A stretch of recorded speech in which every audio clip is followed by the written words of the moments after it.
All right. Good morning, everyone.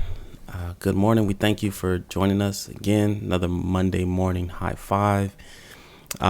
This week we are looking at Joshua chapter 9, and we're finishing chapter 9, looking at verses 16 through 27. So it is a lot of verses. I'm not going to read it, but just to kind of summarize what the verses say, and then we can talk about it. But basically, this is after Joshua has made the covenant with the Gideonites that he wasn't supposed to make, but he did make the covenant saying that they wouldn't kill the people. They thought they were from a far off place, but turns out they wasn't. So then they Joshua and Israel get word of the bad deal that they made, of hearing that the people are actually their neighbors and not, people from this far off place. And they hear that they're actually pretty close. So Israel goes and travels to them, and Joshua kind of confronts them like, why did you trick us? What was that all about? And and their response is basically they heard that they were going to be killed. They heard that your God is told you to kill everybody in the land, and so that's pretty much kind of what the verses say. That's pretty much where we're at. One of the things that stuck out to me was just the fact that what verse is it? I forgot what I was gonna say. Um, uh, where was I it? can take it and let you think about it. Go ahead. I just lost it. You want me Yeah, to? yeah. Go ahead. Just so y'all can see that we get stuck too. But the the one thing that I took away from it was just how when you find success in Christ, try to make sure that you maintain that. The way you got there was through Christ. So the way that you stay where you're at and continue to grow from where you're at is through Christ. Um, Using the example of Joshua, like Rich said, he wasn't supposed to make any type of covenant with with them. Like he wasn't supposed to make any type of covenant whatsoever. He was supposed to conquer the land and make sure that he took everything. But he ends up doing this, and they decided to be slaves and different things. But the key part is that Joshua didn't consult God. And I was reading in my study Bible and just kind of looking through it. The understanding that I kind of got from it was that Joshua felt that it was okay. It was innocent. It was something simple that he can do. So I don't have to consult God. And then you look what happened. There's consequences behind that when he doesn't consult God. Now they tricked him and they're like, oh, we're your neighbors. And like you know what I mean? And it's a whole different dynamic. And now you have to live with this decision that you made, which it kind of plays into Richard's up and coming point, I think. Yeah, I But got it.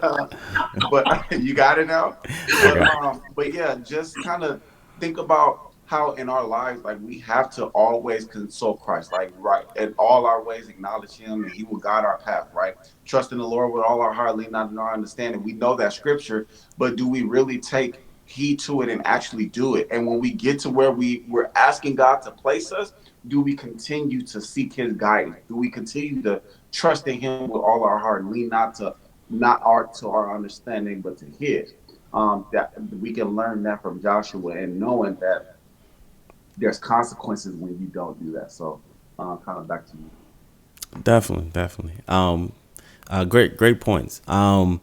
The what it stood out to me was just the fact that Israel and Joshua, once they realized they made a mistake, once they realized they were actually neighbors, they didn't make another mistake. They didn't go ahead and just kill the people, kill the Gibeonites, kind of avoiding or trying to wipe out that bad deal that they made.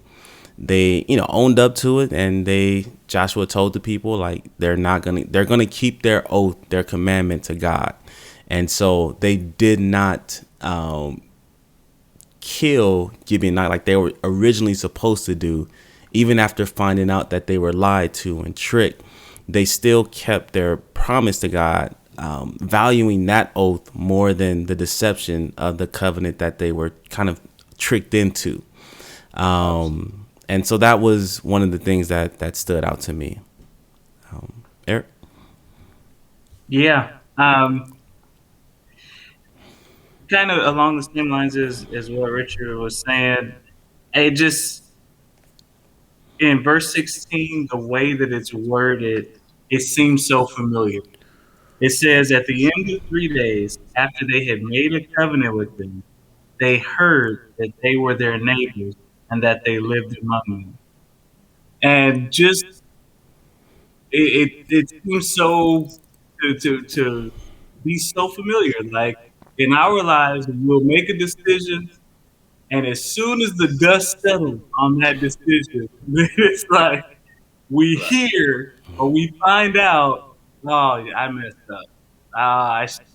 Like as soon as like sometimes you can buy something, and you buy it, and you're just so excited, and you have it. As soon as you get it home, then you recognize, oh, it's on sale over here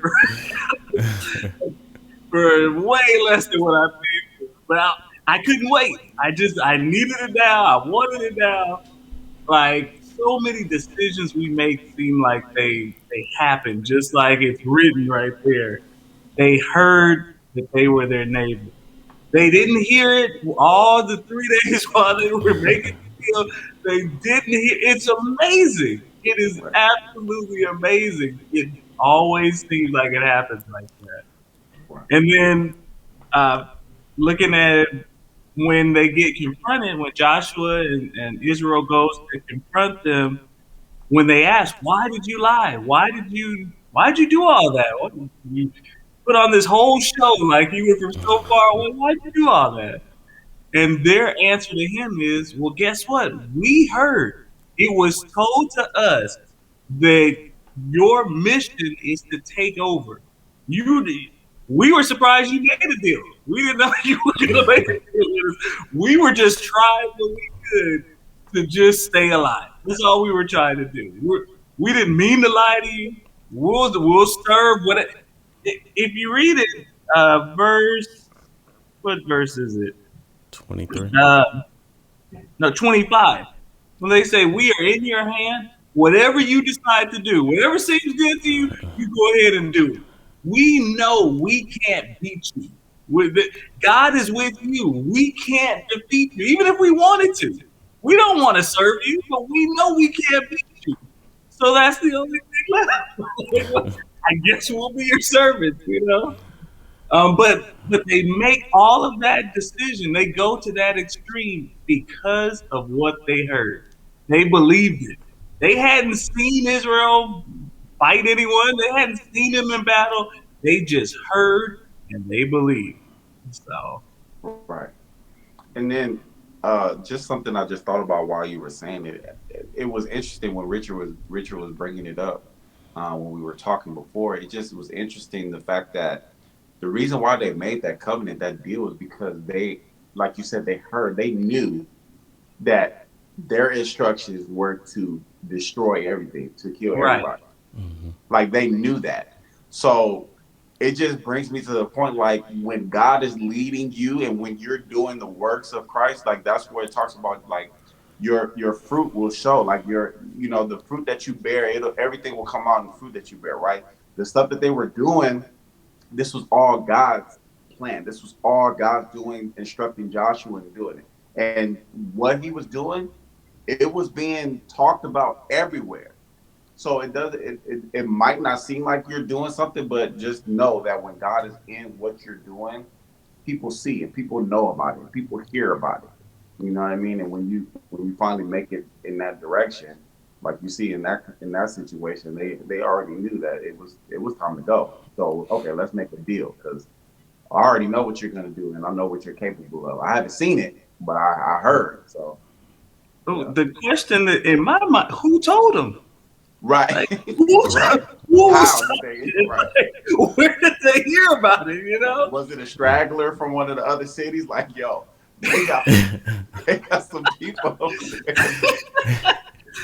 But that's what makes it so crazy because they Right. killed everybody from the other city. There was no one, no one Right. from Right. Jericho was up there like, hey, I just left Jericho. Or what's left of Jericho is some bad dudes. Right. Or you know what though? They heard. They heard. It might have been because the other nations were trying to team up to try and defeat Israel. Maybe they're like a smaller and like, man, nobody, they're not gonna take us with them. Like we gotta think of something else, you know. Hey, well, what if we just be servants for them or try and trick them that way, you know? Right. They could have. Right. Right. That makes sense. Yeah. Yeah, I don't know. I like how the Bible always it does that too. I think you find that in movies too, like when they leave out small details and then it leaves you wondering. It kind of leaves room for that thought of that you kind of think of God's goodness based on the fact that it didn't tell you how they found out. So that's what makes it that much more amazing, right? You know what I mean? Yeah. Well, and then I guess the one, in a way that it would make sense is like if you see this nation, like because before they even crossed the Jordan, they had already defeated two nations. Uh-huh. If you see this nation coming and you're just like, man, they are unstoppable. They have defeated every. I guess you would make it your business to find out what do they want. Like, why are they here? What are they trying to? You know, Right. I guess you would make it a point. Like, hey, it's just we're just curious. Like, well, what are you coming over here for? Like, wait, Right. I don't know if you heard. We're coming to take over everything. Oh, okay. Hide your kids, hide your wife. I don't know. It's crazy. Yeah. Anything else, guys? No, that's it for me. That's it. Okay. Well, I'm sure maybe I don't know if you could tell or not. We could probably keep going because it's such an interesting story, but we don't want to hold you. Like we don't want to hold you. So we appreciate you joining with us. As always, we welcome. We encourage your comments. If you have, we want to know what you see. We want to know what you see. We say this every week, and then I look at the comments and like two people tell us what they think. Like, tell us what you think. We want to know what you see in these verses. Right. So yeah, thank you for joining us. If God says the same, we'll be back next Monday. We'll be in Joshua chapter 10. Yeah, that's pretty much it. Y'all have a great day.